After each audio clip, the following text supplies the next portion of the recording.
Digo a vocês que o que eu vou dizer aqui, vocês talvez não escutem desse jeito que eu vou colocar em outro canto mais, em livro nenhum. Então eu gostaria muito que vocês prestassem atenção realmente, porque é o futuro de vocês, é o sentido da missão de vocês. Uma das grandes crises de tantos padres depois do concílio é não saber mais nem o que é o padre. Sobretudo aqueles padres que foram ordenados nos anos 60 e 70, a maioria vai viver e morrer padre sem saber o que é padre. É aquela confusão na cabeça, que aconteceu depois do Vaticano II. Então, eu queria fazer uma reflexão com vocês teológica, muito teológica, mas para vocês verem a beleza, o sentido, a identidade, a indispensabilidade do nosso ministério.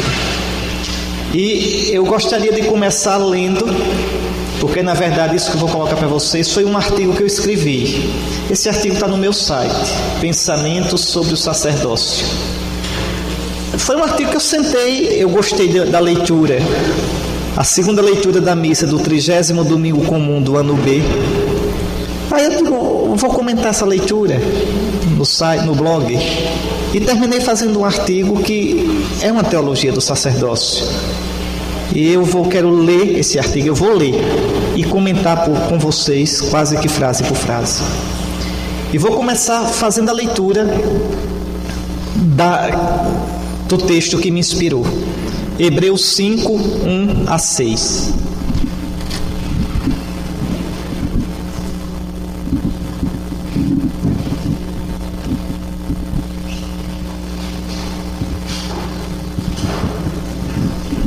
É um texto bem conhecido de vocês, só não é muito explorado.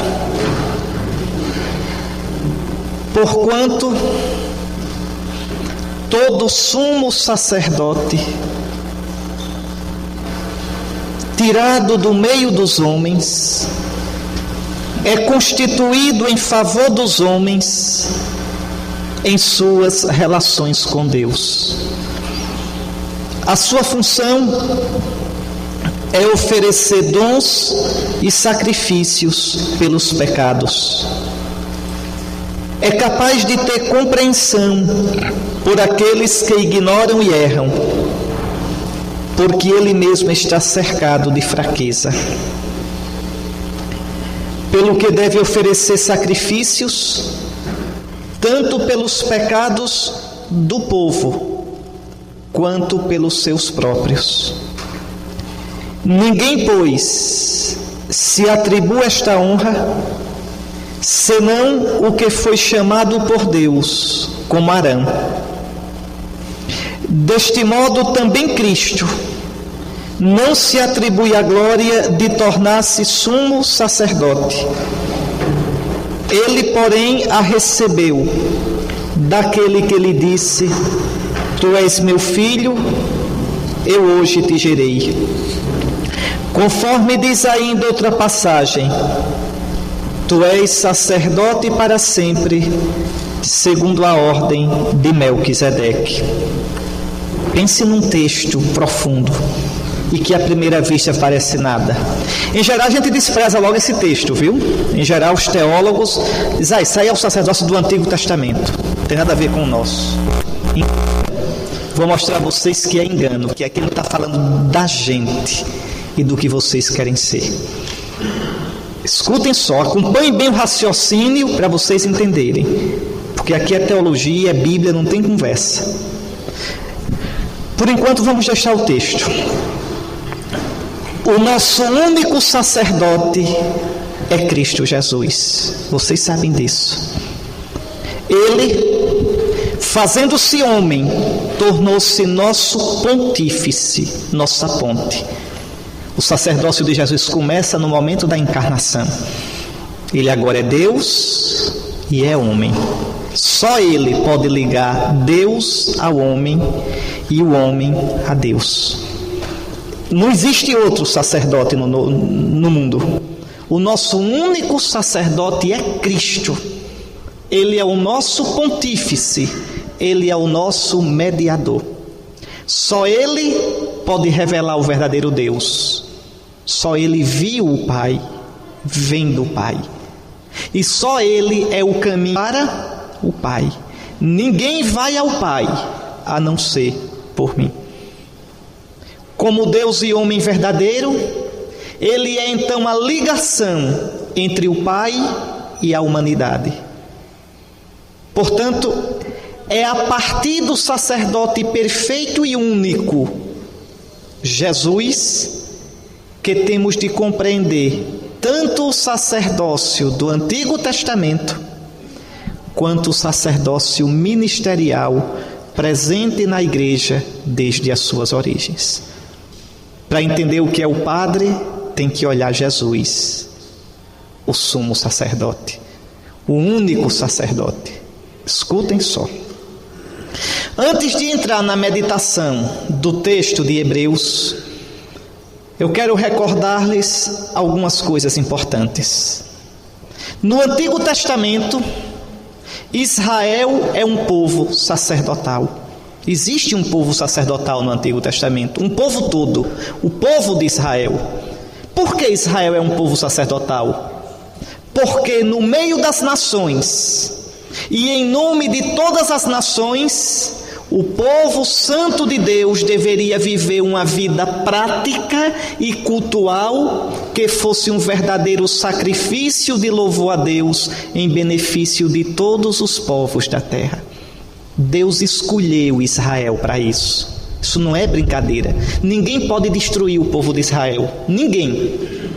Aquele Israelzinho que está lá, segundo a carne. Deus fez aquele povo, veja, aquele povo, qual é a missão dele?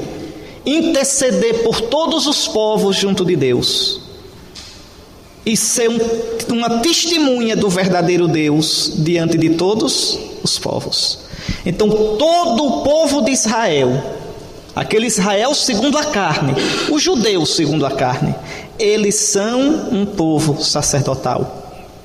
Desde o início era esta a bênção e a missão de Israel, povo vindo de Abraão. Lembre o que Deus disse a Abraão: através de ti, da tua descendência, todos os clãs da terra serão abençoados. Israel então era o portador da bênção. Israel trazia para todos os povos, mesmo sem os povos saberem, a bênção de Deus.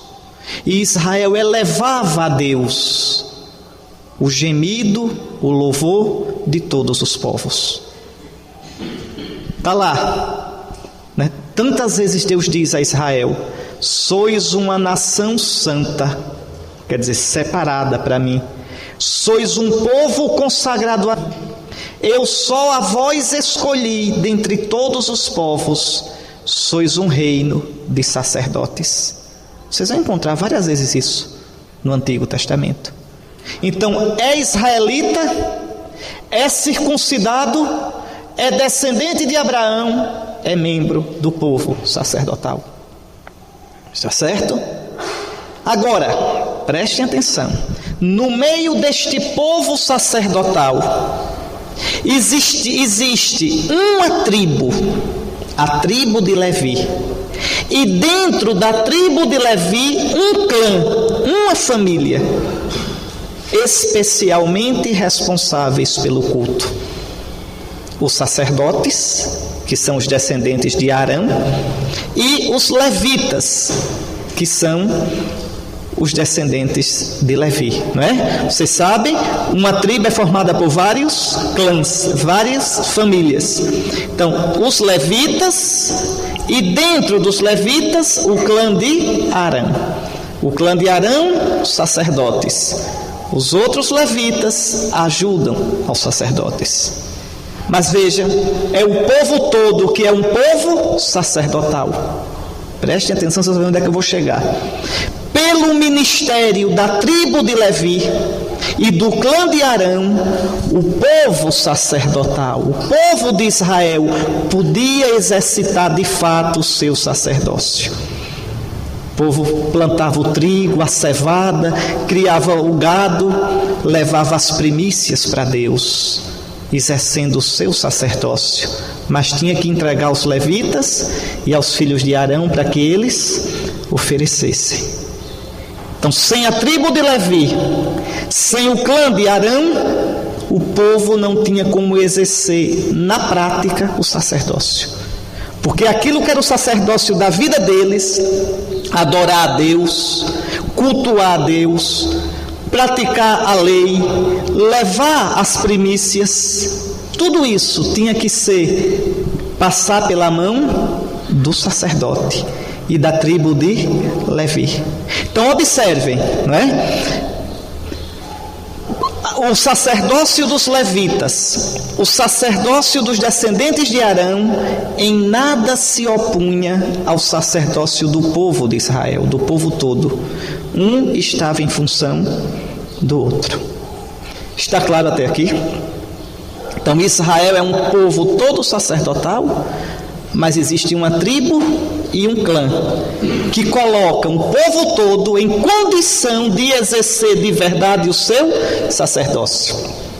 E outra coisa, o sacerdócio de Israel não é só no culto, é na vida, é praticando a lei, é sendo judeu piedoso. Agora eu mostro isso tudo levando para o templo as minhas primícias, um boi, um novilho, um cabrito, não é? Levando a minha oração, levando a farinha. Tudo isso é expressão da minha vida. Era assim que o judeu pensava. E eu coloco nas mãos do sacerdote.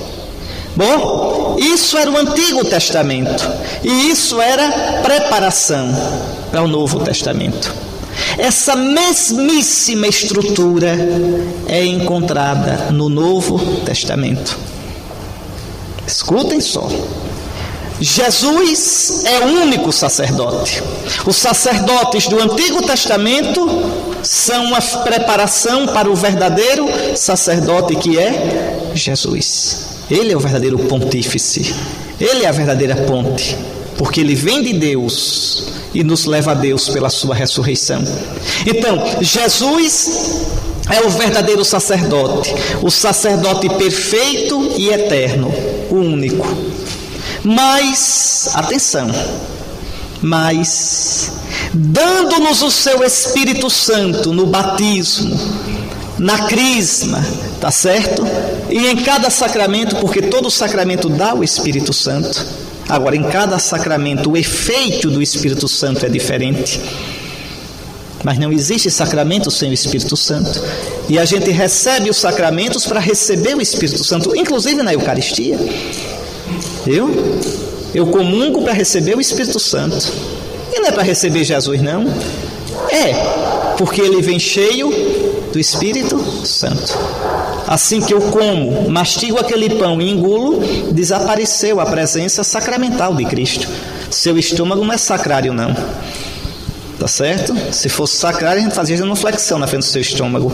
Não. Tá certo? Você mastigou o corpo de Cristo, o pão eucarístico, engoliu, desapareceu a presença sacramental de Cristo. Tá certo? Bebeu o precioso sangue do Senhor, desapareceu. Então para quê?